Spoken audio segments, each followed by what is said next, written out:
Justin Baldoni's $400 million defamation lawsuit against Blake Lively has been dismissed by a judge in New York. The pair, who both starred in the film It Ends With Us, have been locked in a legal battle for several months, with the trial set for next year. But on Monday, Judge Lewis Lehman dismissed Baldoni's countersuit, which alleged extortion, defamation, and other allegations. Justin Baldoni is facing one of the biggest challenges of his career, and it's all playing out in a courtroom. His $400 million countersuit against Blake Lively, Ryan Reynolds, and their publicist, along with a $250 million defamation case against the New York Times, has just been dismissed by a federal judge.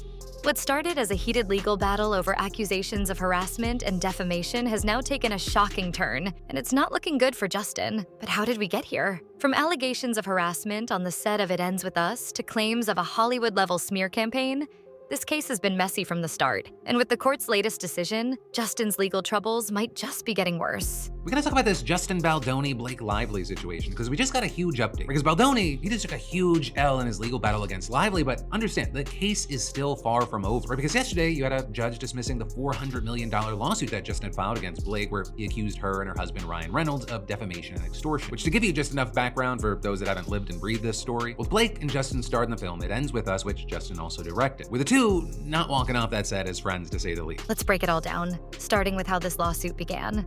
This high-stakes legal drama started when Blake Lively accused Justin Baldoni of harassment and retaliation during the filming of It Ends With Us. According to Blake, Justin behaved inappropriately on set, including improvising kisses without her consent, showing her inappropriate content, and creating an unsafe work environment. Blake's allegations didn't stop there. She claimed that Justin and his team had actively tried to ruin her reputation once she decided to speak out. Messages allegedly sent by Justin's team were included in her complaint, suggesting a deliberate plan to discredit her. How did Justin take the news, Brian? Having practiced law, I know it's never great when you get a decision like this one. How's he feeling? I think that injustice is a word I think I can best describe it. A lack of understanding. If she said these things about me that were untrue, how come I don't have a legal redress in terms of defamation? When these details came out in a New York Times article, public sentiment initially leaned heavily in Blake's favor. However, Justin was quick to respond. He not only denied the allegations, but went on the offensive, filing a $400 million lawsuit against Blake, her husband Ryan Reynolds, and their publicist, Leslie Sloan. In the suit, Justin accused them of orchestrating a smear campaign to destroy his career. He also filed a separate $250 million defamation suit against the New York Times, claiming their reporting on Blake's accusations was biased and defamatory. What made this case even more explosive was Justin's claim that the improvised kisses Blake described in her complaint never happened. His lawsuit centered on two claims: that Lively stole the film from him and his company Wayfarer by threatening not to promote it, and that she and others promoted a false narrative that Baldoni her and launched a smear campaign against her, Judge Lehman explained in his opinion. The judge concluded that Baldoni and his production company have not adequately alleged that Lively's threats were wrongful extortion. To prove his side, Justin's team released unedited footage of the scenes in question, sparking a wave of online debate. Some fans began to doubt Blake's story, wondering if the allegations had been exaggerated. But just as public opinion started to shift, the court delivered a ruling that changed everything. Justin's lawsuits were dismissed, and the reasons behind the judge's decision revealed cracks in his legal strategy that no one saw coming. On June 9th, 2025, a federal judge delivered a devastating ruling for Justin Baldoni, dismissing both his $400 million countersuit and his $250 million defamation case. Right in December, you had Blake filing a civil complaint and then eventually a lawsuit where she claimed she was then retaliated against during production. Then in January, you had Justin and his production company filing his lawsuit where he accused Blake, Ryan, and their publicist of trying to destroy his career and take over control of the film. And then actually, he also sued the New York Times, which was the first outlet to report on Blake's allegation. This decision was a huge victory for Blake Lively and her legal team, with the court siding against Justin on nearly all fronts. The judge ruled that Blake could not be sued for the statements made in her legal complaint against Justin because under U.S. law, statements in court filings are considered privileged.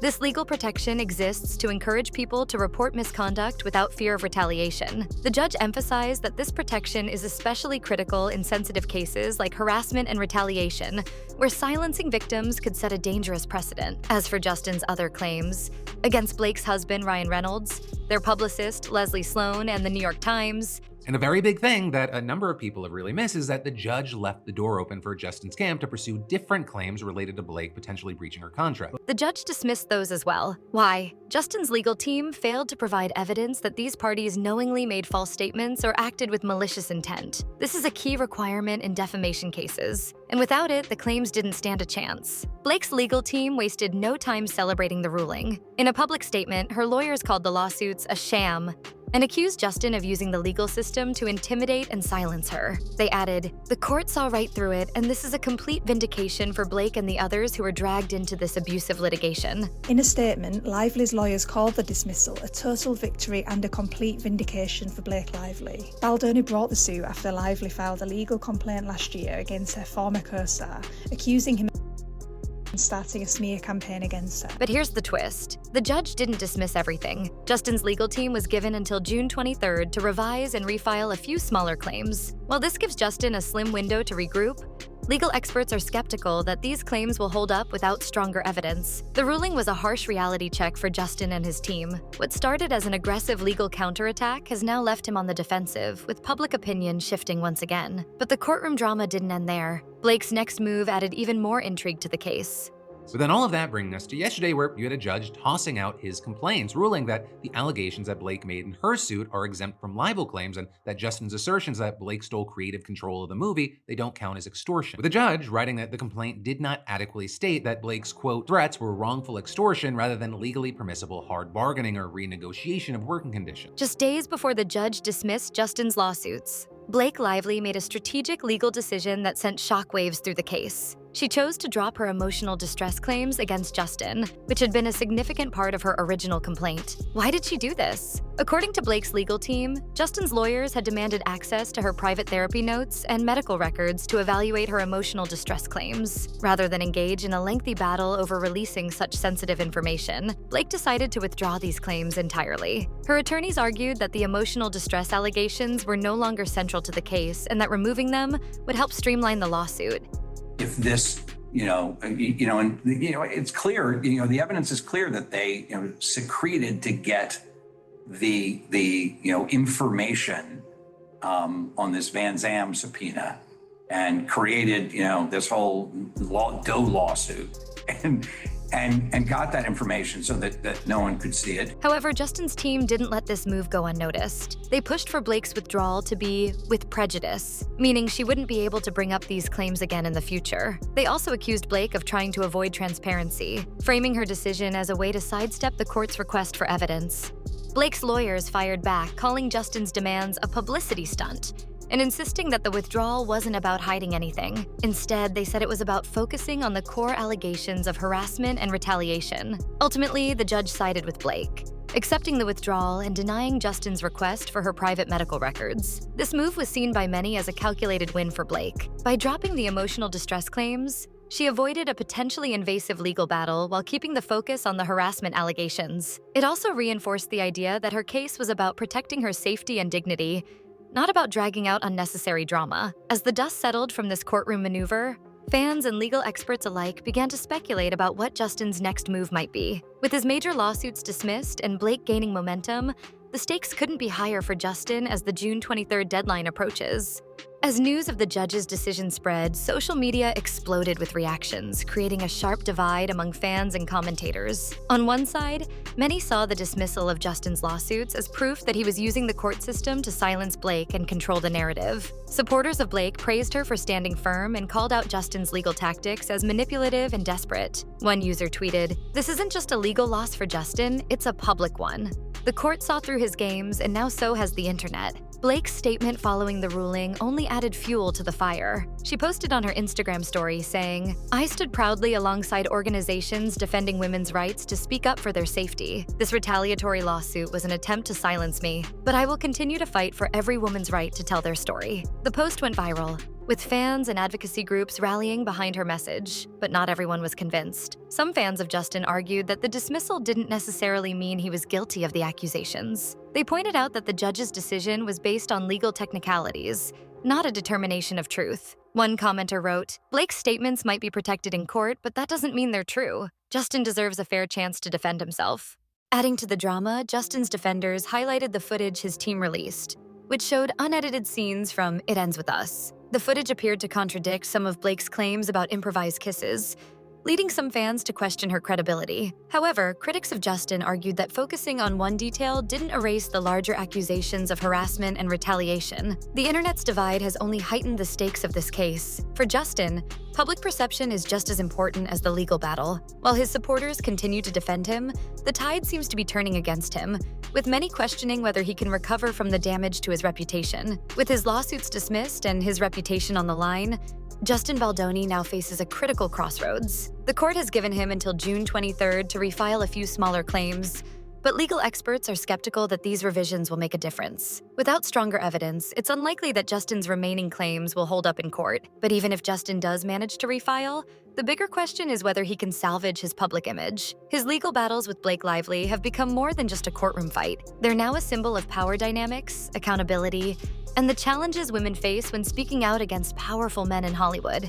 Industry experts have already started speculating about what this means for Justin's career. Some believe that his attempts to fight back have only made things worse, painting him as someone unwilling to take accountability. Others argue that if he can pivot, apologize, and focus on rebuilding his image, there's still a chance for him to recover. However, Blake's team isn't making it easy for him to move on. They've announced plans to seek attorney's fees, damages, and even punitive measures against Justin and the companies involved in his lawsuits. If the court sides with Blake on these issues, Justin could face significant financial consequences, adding to the mounting pressure. One of the most striking aspects of this case is how it has reshaped the narratives around both Justin and Blake. For Blake, this is about standing up for herself and other women who faced similar situations. For Justin, it's about trying to prove his innocence and save his career. But with every new update, it's becoming clearer that the outcome of this case will have far-reaching consequences. Not just for them, but for how Hollywood handles similar disputes moving forward. As the June 23rd deadline looms, all eyes are on Justin. Will he fight back with a revised legal strategy, or will he step away from the spotlight to regroup? Either way, this legal drama has cemented itself as one of the most closely watched controversies in recent Hollywood history. The Justin Baldoni and Blake Lively lawsuit is more than just a legal drama.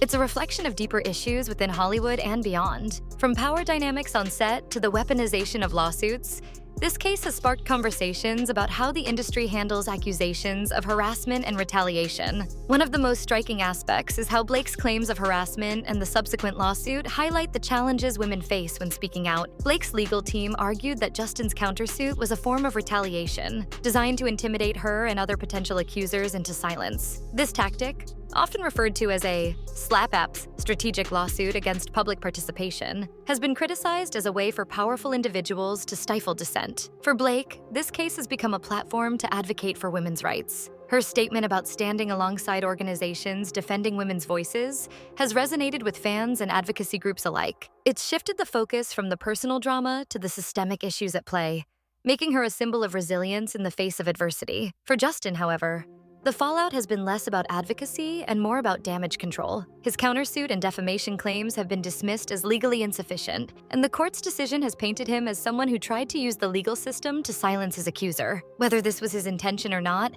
the perception has significantly harmed his reputation. This case has also raised questions about accountability in Hollywood. While the #MeToo movement brought attention to the abuse of power in the industry, cases like this show how much work is left to be done. The public divide over who to believe, Blake or Justin, demonstrates how difficult it can be to hold powerful figures accountable, especially when the narrative becomes clouded by conflicting evidence and legal strategies. Ultimately, this lawsuit is more than just a scandal involving two celebrities. It's a reminder of the importance of protecting victims' voices while ensuring that accusations are thoroughly investigated. As Hollywood continues to grapple with these issues, The outcome of this case will likely influence how similar disputes are handled in the future. Justin Baldoni's legal battle with Blake Lively has been a roller coaster of allegations, countersuits, and public backlash. And now, with both of his massive lawsuits dismissed and Blake's team claiming victory, Justin finds himself at a critical turning point. The court has made its stance clear. Blake's statements made in her legal filings are protected speech. But for Justin, the damage goes beyond the courtroom. His public image has taken a massive hit, and the industry's response has been swift. Brands and collaborators have already begun to distance themselves, and the June 23rd deadline to revise and refile his remaining claims feels more like a last-ditch effort than a legitimate opportunity for redemption. For Blake, this case has become a rallying cry for women's rights and accountability in Hollywood. Her ability to turn this lawsuit into a platform for advocacy has won her support from fans and organizations, solidifying her as a voice for change. But for Justin, the road ahead is uncertain. Will he try to rebuild his career? Or will this controversy mark the end of his Hollywood journey? One thing's for sure, this case has left a lasting impact, not just on the people involved, but on the way Hollywood and its audience view power, accountability, and justice. What do you think? Is Justin's career over, or can he recover from this massive setback? Let us know your thoughts in the comments, and don't forget to subscribe for more updates on the biggest stories in Hollywood. Because when it comes to celebrity drama, the story is never really over.